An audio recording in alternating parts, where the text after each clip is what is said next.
معزز ناظرین، السلام علیکم۔ وہ عالم اسلام کا ایک نایاب اور نامور سلطان تھا۔ وہ انگنت زبانوں پر عبور رکھتا تھا، عربوں سے عربی میں، منگولوں اور تاتاریوں سے تاتاری میں، یونانیوں سے یونانی میں، حبشیوں سے ان کی زبان میں، اور اس طرح دوسری اقوام سے ان کی زبان میں گفتگو کرنے کی مہارت رکھتا تھا۔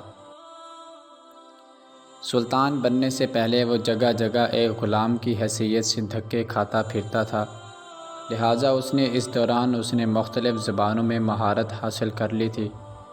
وقت کی آنکھ نے اسے کبھی ایک گدڑیے کی صورت میں دشت کیچاک میں بھیڑ بکریاں چراتے ہوئے دیکھا۔ آسمان نے اسے کبھی دمشق شہر میں بردہ فروشوں کی منڈی میں ایک غلام کی حیثیت سے بکتے دیکھا۔ کبھی اس نے دمشق اور مصر کے امراء کی نوکری و چاکری کرتے ہوئے وقت گزارا، اور کبھی رزم گاہ میں ایک صف شکن لشکری کے سنگ میں بھی دیکھا گیا، اور کبھی وقت کی تیز آنکھیں نے اسے اسلامی لشکر کے سالار اعلیٰ کی حیثیت سے بھی دیکھا۔ مشہور امریکی مؤرخ ہیل ڈیم اس کے متعلق لکھتا ہے، اسے اپنے سوا کسی پر اعتبار نہ تھا، اس لیے وہ بھیس بدل کر خود گشت لگاتا اور اپنے لیے خود ہی دشمنوں کی مخبری کرتا تھا۔ وہ اپنے ہم پیالہ ہم نوالہ ساتھیوں کو چھوڑ کر تنہا نکل جاتا۔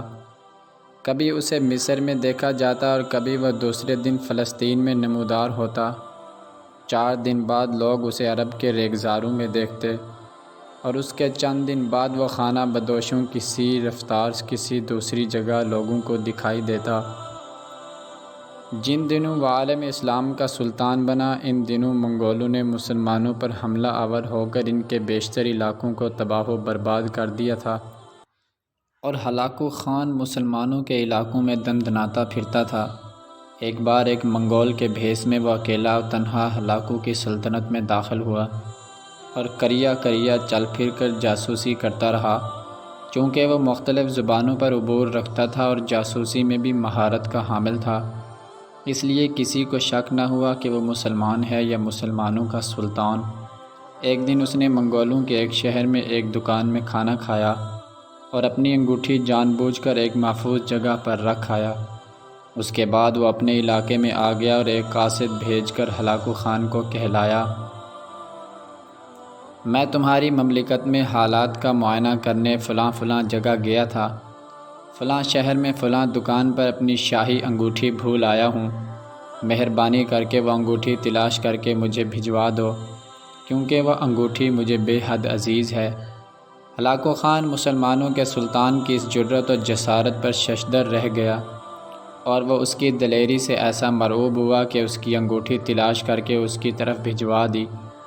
منگولوں کو جب خبر ہوئی کہ مسلمانوں کا سلطان خود بھیس بدل کر ان کے علاقے میں داخل ہوا تھا، تو ان پر سلطان کی ہمت و شجاعت کی وجہ سے ایک دہشت اور خوف طاری ہو گیا تھا، اور وہ سوچنے لگے تھے کہ جس سلطنت کا حکمران اس قدر جرأت و جرأت مند ہو، اس کے لشکریوں کا کیا عالم ہوگا، اور ہم اس کا مقابلہ کیسے کریں گے۔ ان دنوں کیونکہ بحیرہ روم کے ساتھ ساتھ مغرب کے صلیبیوں نے اپنے بڑے بڑے اڈے بنا لیے تھے، جہاں سے نکل کر وہ مسلمانوں کے خلاف صلیبی جنگ کی ابتدا کرتے تھے۔ ان میں زیادہ نامور انطاکیہ کا حاکم بوہیمنڈ تھا۔